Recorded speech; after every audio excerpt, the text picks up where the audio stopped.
Bonjour tout le monde! Savez-vous qu'il y avait différents stades dans la démence? Effectivement, il y en a 7 au total. Donc aujourd'hui, Cynthia Fournier, intervenante sociale au Mauve, je vais vous parler des différents stades de la démence.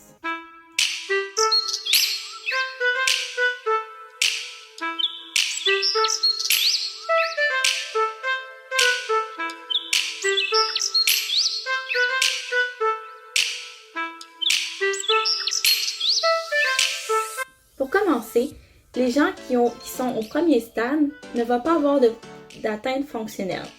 Puis, elle va avoir aucune difficulté dans le cadre de la vie quotidienne. Donc, ce qui veut dire que ça ne va pas nécessairement affecter la personne dans sa vie quotidienne, mais nous allons voir qu'elle va avoir quelques symptômes de démence. Exemple, des petites pertes de mémoire, des petits oublis. Par la suite, nous avons le deuxième stade.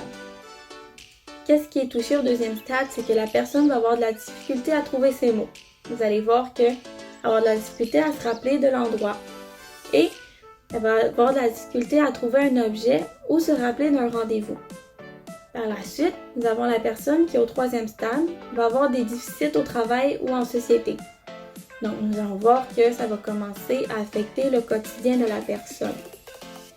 Par la suite, elle va avoir la difficulté aussi dans le stade 3 à se rendre et à circuler dans des endroits non familiers. Pour continuer, la personne qui est rendue au stade 4 de la démence va avoir besoin d'assistance pour les tâches complexes. Par exemple, nous avons le fait d'avoir besoin d'aide pour faire son épicerie et nous avons aussi l'exemple par rapport aux finances. Donc, s'occuper de son budget, payer les factures, etc. Ensuite, la personne qui est rendue au stade 5 va avoir besoin d'assistance pour les choix des vêtements. Ce qui veut dire qu'elle va soit mettre des vêtements à l'envers ou au niveau de la saison, en été, elle peut mettre des vêtements trop chauds ou pendant l'hiver, mettre des vêtements qui ne sont pas assez chauds. Et elle va avoir aussi besoin de stimulation pour l'hygiène. Ensuite, nous allons voir qu'au stade 6, la personne va avoir besoin d'assistance pour s'habiller et pour prendre son bain, ainsi que pour aller aux toilettes. Et c'est à ce stade aussi qu'on voit souvent que la personne peut faire de l'incontinence urinaire ou fécale. Et pour finir, nous avons le dernier stade qui est le stade 7.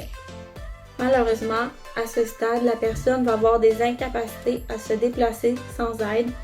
Elle va avoir besoin d'assistance pour se tenir assis, pour se tenir la tête et elle va avoir beaucoup de difficultés à communiquer. Donc son langage va être limité. Donc malheureusement, rendu au stade 7, souvent la personne a besoin d'assistance pour tout ce qui est des activités de la vie domestique à la maison, telles que les tâches, et pour les activités de vie quotidienne, pour ce qui est de prendre soin de son hygiène, s'habiller ou pour ce qui est de son alimentation aussi.